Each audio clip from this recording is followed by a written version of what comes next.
Boris saw light at the end of tunnel as Tory's MP stand up to defence Prime Minister amidst chaotic period. Thursday's election result in North Shropshire was not a night of legend and song for the Conservatives. The Prime Minister was typically noble to take the blame for this defeat, as any charismatic leader should. Indeed, his honourable acceptance of responsibility shows why it is vital to support the Prime Minister's personal leadership and vision, which has carried the nation so far in the previous 2 years. Over the last 2 years the country has benefited from the leadership that only Boris Johnson himself could have provided.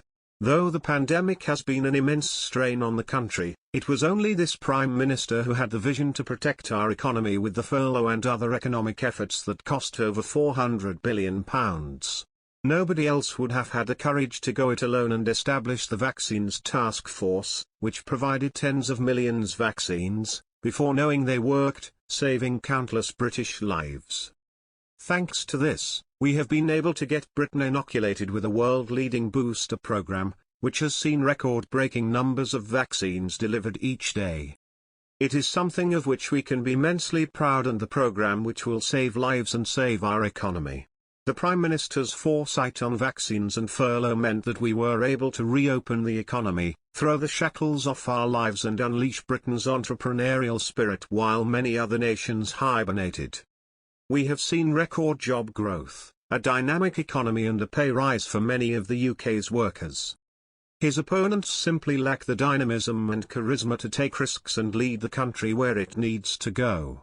2022 is going to be challenging for the whole world. It is a challenge that Britain is more than capable of meeting with Boris at the helm.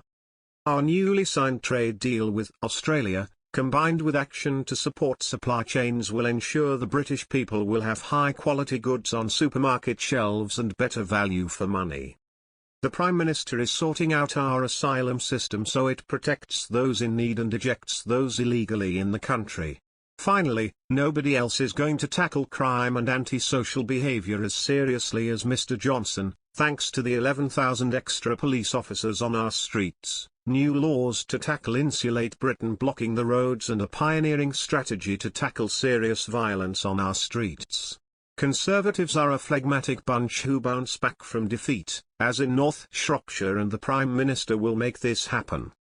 He is the man who broke the deadlock in Parliament to deliver Brexit, and the Prime Minister who will get Britain's economy firing in the new year.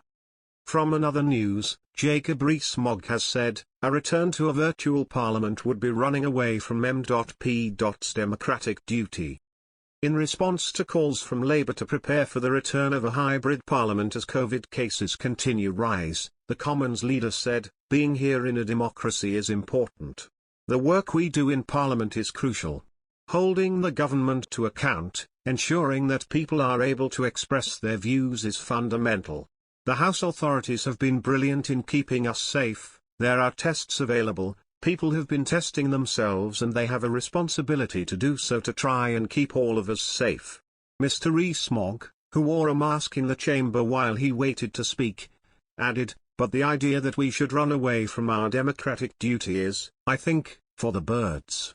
We should be here, we should be proud to be here, and we shouldn't be wanting to run off home. I think that is most unsatisfactory. His comments came after Shadow Commons leader Thangam Debonair said the sight of MPs crowding into voting lobbies on Tuesday while voting on vaccine passports for crowded indoor events was astonishing. She said, it was astonishing this week that we were voting, whatever window opening he did. We did vote to place sensible limits on crowded indoor events with hundreds of people. By having a crowded indoor event with hundreds of people, we could have proxy voting, we could have had any of the voting that we had last year. This was not necessary, it was reckless when we know that we have more cases of COVID in the parliamentary estate every day. Cases of COVID in the